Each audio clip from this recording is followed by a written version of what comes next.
Welcome to target railway Tamil. Indian கான்ஸ்டியூஷனில் part 2 video பார்க்க போகிறோம். இம்பார்ட்டன்ஸான ஆர்டிக்கலில் ஃபர்ஸ்ட் ஆர்டிக்கல் என்ன அப்படின்னா ஆர்டிக்கல் 40. எதில் இருக்குது அப்படின்னா டிபிஎஸ்பி பார்ட் 4ல் இருக்கக்கூடிய ஆர்டிக்கல். இது எதை பற்றி சொல்லுது அப்படின்னா ஆர்கனைசேஷன் ஆஃப் வில்லேஜ் பஞ்சாயத்தை பற்றி சொல்லுது. ஒரு பேஸ்மெண்ட்டை கட்டுறதுக்கு எதுலேருந்து ஆரம்பிப்போம்? ஜீரோலேருந்து ஆரம்பிப்போம் இல்லையா? அது மாதிரி தான் ஒரு கவர்மெண்ட் ஆரம்பிக்கிறது வில்லேஜ் பஞ்சாயத்துலேருந்து ஆரம்பிக்கணும். அப்போ ஜீரோலேருந்து ஆரம்பிக்குது. அப்போ 40 அப்படின்னு ஞாபகம் வச்சுக்கோங்க. இதோட இம்ப்ளிமெண்டேஷன் என்ன அப்படின்னா 73rd constitutional amendment act, 74th constitutional amendment act 1992ல் இம்ப்ளிமெண்ட் ஆகும். ஒன்று என்ன அப்படின்னா வில்லேஜ் பஞ்சாயத், இன்னொன்று என்ன அப்படின்னா முனிசிபாலிட்டி. வில்லேஜ் பஞ்சாயத்து எதை பற்றி சொல்லுவோம் அப்படின்னா பார்ட் 9 ஆட் பண்ணாங்க, இன்னொன்று பார்ட் 9A. இது ரெண்டையும் என்ன பண்ணாங்க அப்படின்னா ஆட் பண்ணாங்க. இது ரெண்டையும் நல்லா படிச்சுக்கணும். Next article 44. இது எதை பற்றி சொல்லுது அப்படின்னா யூனிஃபார்ம் சிவில் கோட். ஓகேங்களா? இப்போ 4 அப்படின்னு இருக்கு இல்லையா? யூனிஃபார்மாக இருக்கா? அப்போ நீங்கள் எப்படி ஞாபகம் வச்சுக்கலாம்? 44 யூனிஃபார்ம் சிவில் கோடுன்னு ஈஸியாக ஞாபகம் வச்சுக்கலாம். இதோடைய கரண்ட் அஃபேர் என்ன அப்படின்னா இப்போ ரீசெண்டாக எந்த கவர்மெண்ட் எந்த ஸ்டேட் இந்த யூனிஃபார்ம் சிவில் கோடை ஃபுல்லி இம்ப்ளிமெண்டேஷன் பண்ணாங்க அப்படின்னா உத்தரகாண்ட். இது ஒரு கரண்ட் அஃபேர். இதையும் நீங்கள் என்ன பண்ணீங்க அப்படின்னா படிச்சு வச்சுக்கோங்க. Next article 45. 4, 5, 6 அப்படி ஞாபகம் வச்சுங்க. அதாவது 6 வயது உள்ள குழந்தைகளுக்கு எஜுகேஷன் சைல்ட்ஹுட் கேர் என்ன பண்ணணும் அப்படின்னா கொடுக்கணும். அது கவர்மெண்ட்டோடைய ஒரு கடமை அப்படின்னு சொல்லக்கூடியதான் ஆர்டிகல் 45. ஆர்டிகல் 46 என்ன அப்படின்னா 6 ஹரிஹன் அப்படி ஞாபகம் வச்சுக்கோங்க. ஹரிஜன் மக்கள்லாம் யார் அப்படின்னா scheduled caste and scheduled tribes. அவங்களுடைய எஜுகேஷனையும் எக்கனாமிக்கலையும் என்ன பண்ணணும்? ப்ரொமோட் பண்ணணும் அப்படின்னு சொல்லக்கூடிய ஆர்டிகல் 46. நெக்ஸ்ட் ஆர்டிகல் 50 ஞாபகம் வச்சுக்கோங்க. 50 என்னது? Separation of power, separation of judiciary from எக்ஸிக்யூட்டிவ்லேருந்து என்ன பண்ணணும் அப்படின்னா செப்பரேட் பண்ணணும். Next article 51. இது எதை பற்றி சொல்லுது அப்படின்னா இன்டர்நேஷனல் பீஸ் அண்ட் செக்யூரிட்டியை என்ன பண்ணணும் அப்படின்னா ப்ரொமோட் பண்ணணும் அப்படின்னு சொல்லக்கூடிய ஆர்டிகல் 51. Next article 51A. இப்போ ஏன்னு வருது இல்லையா? அப்போ ஒரிஜினலாக கான்ஸ்டியூஷனில் இல்லை, பின்னால் என்ன பண்ணாங்க அப்படின்னா ஆட் பண்ணாங்க. என்ன அமெண்ட்மெண்ட் அப்படின்னா 42nd அமெண்ட்மெண்ட் படி என்ன பண்ணாங்க 1976ல் 10 ஃபண்டமெண்டல் டியூட்டிஸை முத ஆட் பண்ணாங்க. நெக்ஸ்ட் இப்போ எத்தனை ஃபண்டமெண்டல் டியூட்டினா 11. அப்போ இந்த 11வது ஃபண்டமெண்டல் டியூட்டி எப்போ ஆட் பண்ணாங்க அப்படின்னா 86th கான்ஸ்டிடியூஷனல் அமெண்ட்மெண்ட் ஆக்ட் 2002 படி என்ன பண்ணாங்க அப்படின்னா இம்ப்ளிமெண்ட் பண்ணாங்க. இந்த 86th கான்ஸ்டிடியூஷனல் அமெண்ட்மெண்ட் ஆக்ட் எதில் பார்த்தோம் அப்படின்னா நம்ம ஆர்டிகல் 21A. ஓகேங்களா? ரைட் டு எஜுகேஷன் அப்படின்றத கொண்டு வந்தாங்க இல்லையா? அதில் இந்த 11வதா என்ன பண்ணாங்க அப்படின்னா இந்த ஃபண்டமெண்டல் டியூட்டியை ஆட் பண்ணாங்க. குழந்தைகளை கண்டிப்பாக நீங்கள் படிக்க வைக்கணுன்றது உங்களுடைய ஃபண்டமெண்டல் டியூட்டி அப்படின்னு ஆட் பண்ணாங்க. Next article 72. இந்த ஆர்டிக்கலை எப்படி ஞாபகம் வச்சுக்கலாம்னா ரெண்டா ஞாபகம் வச்சுங்க. ஆர்டிகல் 72, இன்னொன்று ஆர்டிகல் 161. இது பிரசிடென்ட்டுடைய பேர்டனிங் பவர்ஸை பற்றி சொல்லக்கூடியது. ஆர்டிகல் 161 எதை பற்றி சொல்லக்கூடியது அப்படின்னா கவர்னருடைய பேர்டனிங் பவரை பற்றி சொல்லக்கூடியது. மன்னிப்பளிக்கும் அதிகாரம். இது மன்னிப்பளிக்க, அதாவது ஒருத்தர் ஜெயிலில் இருந்தாருன்னா அப்படின்னா அவருடைய விடுவிக்கக்கூடிய அதிகாரம் யார்கிட்ட இருக்கு அப்படின்னா ஒன்று பிரசிடென்ட்ல, இங்கே ஸ்டேட் கவர்மெண்ட்ல யார்கிட்ட இருக்கும் அப்படின்னா கவர்னர்கிட்ட இருக்கும் அப்படின்றத சொல்லக்கூடிய ஆர்டிகல் தான். நெக்ஸ்ட் 74. இங்கே 74ஐயும் இங்கே 163யும் ஞாபகம் வச்சுக்கணும். ஓகேங்களா? ஏன் அப்படின்னா council of minister aid and advise the president, அதே மாதிரி council of minister aid and advise to the governor. ஓகேவா? இது ரெண்டையும் நீங்கள் அப்படியே சென்டர் அண்ட் ஸ்டேட் இது ரெண்டையுமே ஒரே ஆர்டிக்கலாக படிச்சு வச்சிட்டீங்க அப்படின்னா மனப்பாடம் பண்ணுறதுக்கு கொஞ்சம் ரொம்ப ஈஸியாக இருக்கும். Next important article 110. Definition of money bill. Money பில்லை பற்றி சொல்லக்கூடிய ஆர்டிகல் என்ன அப்படின்னா article 110. Next 112 article 112 of Indian constitution எதை பற்றி சொல்லுது அப்படின்னா ஆனுவல் ஃபினான்ஷியல் ஸ்டேட்மெண்ட், அதாவது பட்ஜெட்டை பற்றி சொல்லுவோம். இது கான்ஸ்டியூஷனில் கிடையாது, பட்ஜெட்டுன்ற வேர்டு கிடையாது. இந்தியன் கான்ஸ்டியூஷனில் பட்ஜெட்டுன்ற வேர்டு இருக்காது. என்னென்ன இருக்கும்? ஆனுவல் ஃபினான்ஷியல் ஸ்டேட்மெண்ட் தான் இருக்கும். நெக்ஸ்ட் ஆர்டிகல் 123 அப்படி இங்கே வந்துருங்க. ஆர்டிகல் 213. ஓகேங்களா? 123 இந்த ஒன்று இங்கே பார்த்தோம்னா 213 என்னது அப்படின்னா பிரசிடென்ட் பார்லிமெண்ட் செஷன்ல இல்லாதப்ப ஆர்டினன்ஸை இஷ்யூ பண்ணலாம். அதே தான் இங்கே என்னது ஸ்டேட் கவர்மெண்ட் அதாவது செஷன்ல இல்லாதப்ப யார் ஆர்டினன்ஸ் இஷ்யூ பண்ணுவா அப்படின்னா கவர்னர் என்ன பண்ணுவார்? ஆர்டினன்ஸை இஷ்யூ பண்ணுவார். அவ்வளோதான். Next article 143. பிரசிடென்ட் சுப்ரீம் கோர்ட்டை என்ன பண்ணிக்கலாம் அப்படின்னா கன்சல்ட் பண்ணுறதுக்கான பவர் கொடுத்துருக்கக்கூடியது என்ன? ஆர்டிகல் 143. நெக்ஸ்ட் ஆர்டிகல் 155 எதை பற்றி சொல்லுது அப்படின்னா கவர்னருடைய அப்பாயின்மெண்ட்டை பற்றி சொல்லக்கூடியது. அடுத்து 161 பார்த்துட்டோம், 163 பார்த்துட்டோம். அடுத்து நம்ம ரொம்ப இம்பார்ட்டன்ட் ஆர்டிகல் 169. சரிங்களா? ஒவ்வொரு பார்லிமெண்ட்ல இரு அவை இருக்கிற மாதிரி ஸ்டேட் கவர்மெண்ட்லையும் இரு அவை இருக்கின்றது. ஆனால் ஒவ்வொரு ஸ்டேட்டும் ஒவ்வொரு மாதிரி என்ன பண்ணிக்கிறாங்க அப்படின்னா ஃபாலோ பண்ணிப்பாங்க.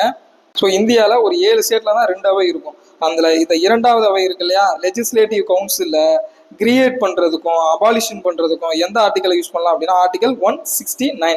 ரெண்டாவது அடுத்த நெக்ஸ்ட் ஆர்டிகல் என்ன அப்படின்னா article 200, assent the bill by the governor. ஓகேங்களா? இந்த கவர்னர் ஒரு பில்லுக்கு ஒப்புதல் கொடுக்கக்கூடிய ஆர்டிகல் என்ன அப்படின்னா ஆர்டிகல் 200. Next article 226. இது எதை பற்றி சொல்லுது அப்படின்னா ஒரு ரிட்ஸை இஷ்யூ பண்ணுறதுக்கு நம்ம ஆல்ரெடி வந்து ஃபண்டமெண்டல் ரைட்டில் ரிட் இஷ்யூ பண்ணுறதுக்கு ஆர்டிகல் பார்த்தோம் இல்லையா, ஆர்டிகல் 32. இது வந்து டைரெக்டாக என்ன பண்ணலாம், சுப்ரீம் கோர்ட்டில் கேஸ் ஃபைல் பண்ணலாம், ரிட் இஷ்யூ பண்ணலாம். அதே ஹை கோர்ட்டில் ரிட் இஷ்யூ பண்ணுறதுக்கான ஆர்டிகல் 226. ஓகேவா? ரொம்ப இம்பார்ட்டன்ட்.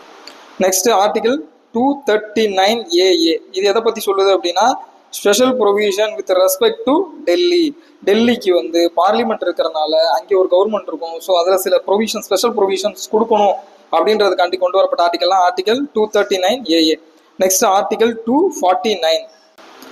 இது எதை பற்றி சொல்லுது அப்படின்னா ஸ்டேட் லிஸ்ட்ல இருக்கக்கூடிய ஒரு மேட்டரை நேஷனல் இன்ட்ரெஸ்ட்டுக்காக பார்லிமெண்ட் என்ன பண்ணலாம் அப்படின்னா லா கிரியேட் பண்ணலாம். State list, central list and concurrent லிஸ்ட்னு இருக்கும்.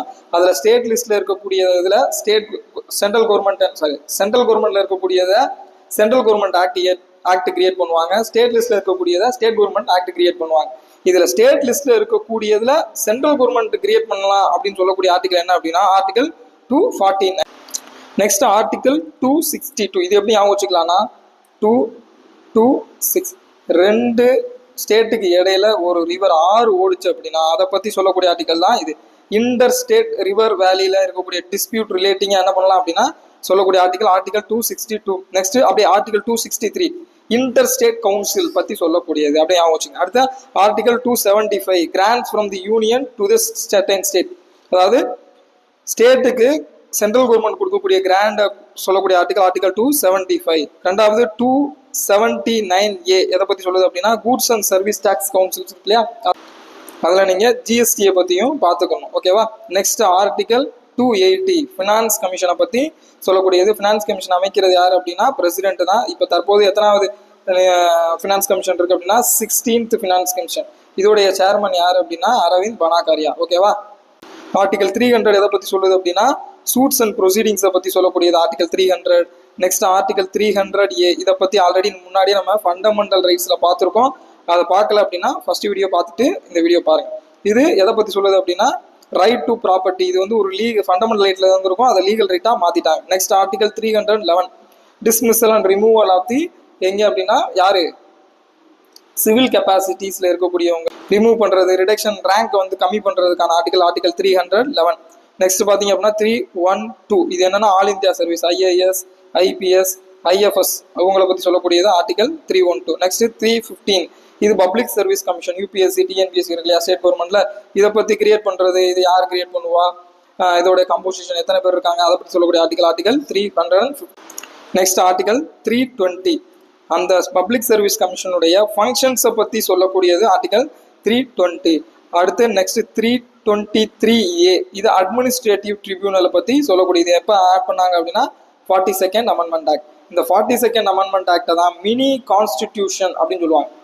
இதுவும் கொஸ்டின்ல கேட்கலாம், மினி கான்ஸ்டிடியூஷன் அப்படின்னு சொல்லுவாங்க. ஏன்னா இந்த 42nd அமெண்ட்மெண்ட் ஆக்ட் 1976 தான் நிறைய ப்ரொவிஷன்ஸ் என்ன பண்ணிருப்பாங்க ஆட் பண்ணிருப்பாங்க. இப்போ நம்ம ரீசெண்டா 2-3 இடத்துல பார்த்துட்டோம் இல்லையா, நிறைய ஆட் பண்ணிருப்பாங்க. நெக்ஸ்ட் ஆர்டிகல் 324 எலெக்ஷன் கமிஷனை பத்தி சொல்லக்கூடிய ஆர்டிகல். நெக்ஸ்ட் 330 இது வந்து SC STயோட ரிசர்வேஷன் எதுல ஹவுஸ் ஆஃப் பீப்புள். ஓகேவா? லோக்சபால இருக்கக்கூடிய ரிசர்வேஷன் சீட் எவ்வளவு இருக்கணும் அப்படின்னு சொல்லக்கூடிய ஆர்டிகல் 330. கவர்மெண்ட் போஸ்ட்ல இருக்கக்கூடிய ஷெட்யூல்டு கேஸ்டுக்கும் ஷெட்யூல்டு ட்ரைபுக்கும் இருக்கக்கூடிய கிளைம் பண்ணக்கூடிய ஆர்டிகல் என்ன அப்படின்னா ஆர்டிகல் 335. நெக்ஸ்ட் இம்பார்ட்டன்டான ஆர்டிகல் 352 நேஷனல் எமர்ஜென்சியை பத்தி சொல்லக்கூடிய ஆர்டிகல். நெக்ஸ்ட் 356 அப்படியே பார்த்தீங்க அப்படின்னா 365 அப்படியே நடுவில் போட்டீங்க அப்படின்னா 365 இது பிரசிடென்ட் ரூல். ஸ்டேட் எமர்ஜென்சியை பற்றி சொல்லக்கூடிய ஆர்டிகல் ரெண்டுமே என்னது article 356. Next 365. Next important article 360 financial emergency. இந்தியாவில் இதுவரை ஃபினான்ஷியல் எமர்ஜென்சி என்ன பண்ணல, இம்ப்ளிமெண்ட்டே பண்ணலை. நேஷனல் எமர்ஜென்சியை டிக்ளேர் பண்ணியாச்சு. ப்ரெசென்ட் ரூல் நிறையா ஸ்டேட்டில் என்ன பண்ணியிருக்காங்க அப்படின்னா டிக்ளேர் பண்ணியிருக்காங்க. Next important article 368. இப்போ கான்ஸ்டிடியூஷன் அமெண்ட்மெண்ட் பண்ணுறாங்க இல்லையா, 42nd amendment act, 52nd amendment act, இதெல்லாம் அமெண்ட்மெண்ட் பண்ணுறாங்கல்ல, அதுக்கு என்ன ஆர்டிகல் பயன்படுத்துகிறாங்க அப்படின்னா ஆர்டிகல் 368. பார்லிமெண்ட் தான் என்ன பண்ணுவாங்க அப்படின்னா இந்த கான்ஸ்டியூஷன் அமெண்ட் பண்ணுறதுக்கு பவர்ஸ் இருக்குது அப்படின்னு சொல்லக்கூடிய ஆர்டிகல் 368. நெக்ஸ்ட் இம்பார்ட்டன்டான அமெண்ட்மெண்ட் என்ன அப்படின்னா அதை நல்லா படிச்சு வச்சுக்கோங்க, இது அடிக்கடி கேட்கக்கூடிய கொஸ்டினாக இருக்கு. 52வது constitutional amendment act, 52nd constitution 1985. என்ன அப்படின்னா anti defection law. Anti defection கட்சித்தாவல் தடை சட்டம் சொல்றாங்க இல்லையா, அந்த சட்டத்தை கொண்டு வந்தது எப்போ அப்படின்னா 52வது அமெண்ட்மெண்ட்ல 1985 பார்ட் 10வது அட்டவணையில் என்ன பண்ணியிருக்காங்க அப்படின்னா சொல்லியிருக்காங்க. ஓகேவா, இதையும் நல்லா பார்த்துக்கோங்க. நெக்ஸ்ட் வீடியோவில் இந்திய அரசியலமைப்பு எந்தெந்த நாடுகள்ல இருந்து எடுத்தாங்க அப்படின்றத பற்றி பார்க்கலாம். இந்த வீடியோவோட தமிழ் டிரான்ஸ்லேஷன் இந்த பிடிஎஃப் வந்து டிஸ்கிரிப்ஷனில் கொடுத்துருக்கோம், அதையும் கொஞ்சம் ரெஃபர் பண்ணிக்கோங்க. நெக்ஸ்ட் என்ன வீடியோ வேணுங்கிறதுக்கு கமெண்ட் பண்ணுங்கள், அந்த சப்ஜெக்ட் எடுக்கலாம். தேங்க்யூ.